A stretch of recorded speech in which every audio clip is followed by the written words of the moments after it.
In August of 1981, again going back many years, in August of 1981, I was married. I had a daughter, I had a second daughter that was going to be born in 2 months. I had a job I really liked, I was good at it.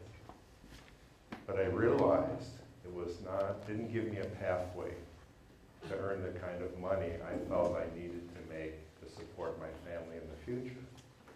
And with good advice from a couple of mentors of mine, I began an MBA program. As Jamie said in the introduction, I was a theology undergraduate, right? You know, one of those people with their head in the clouds. So the MBA was going to put my feet on the ground, and I think that's what I am today. My feet are on the ground, maybe too often my head up in the clouds. So what happened is I never had a business class in my life. And so I had to take a year of prerequisites.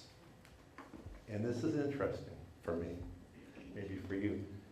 The first class I had in the program, first night, there's 8 or 9 people in the room, several people from then Weird and Steel Company, getting their MBAs. And the professor comes in and says, everybody take out a piece of paper and a pen. Now answer this question. What will be your ultimate career objective? What job do you ultimately want to get? People began writing. I sat there thinking, I don't know. I don't know. And I thought, I guess, something practical. And then it was like a bing, bing, this drop in the bucket. You know how that, when the water drops and hits, bing. Vice President for University Advancement. Now it happened that I reported to that position. But believe me, I never, ever had a moment's thought about that position. I thought, oh, how about that? Vice President for University Advancement. I could write that down.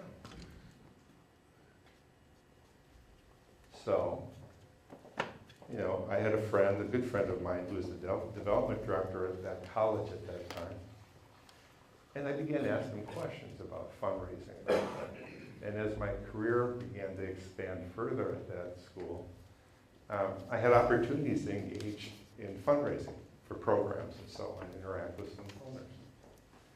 And then I went and worked for the Diocese of Belleville for 10 years, my first full-time development gig, Director of Development. We had about 128 parishes, maybe 200 501c3s altogether. And I thought to myself, yeah. Well, in a diocese, this is just like being a vice president for University Advancement. I am, in fact, the vice president for University Advancement here in this diocese of Belleville. And then after 10 years, precious 10 years, I learned so much. I went over to St. Louis University as the associate vice president for University Development. And I remember thinking to myself, Tom Keefe, my boss, he's about so many different affairs. I'm really the one that oversees all the... It's like being, a vice president for University Advancement. So then in August of 2008, guess what? I finally got a real job with the real title, in our case, Vice Chancellor for University Advancement. August 81, August 2008. Anybody do the math on that? 27 years. Now, I don't want you to be like me. I mean, I'm like the turtle, not the hare. 27 years. Do you think there was power in my writing that down? Right? Now, I can't find that piece of paper. I wish I had it. I literally tore it out of the notebook, kind of, sideways. But I tell you what, I wrote it in my mind at that moment. And it became that North Star for my career that I kept looking out in the distance and thinking, will I have that job one day? And comparing my progress against that ultimate objective.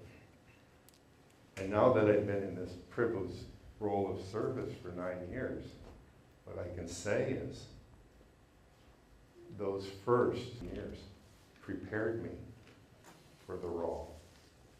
And I don't know that I could have arrived at UMSL with the challenges and opportunities therein and been as effective if I hadn't had those years of preparation.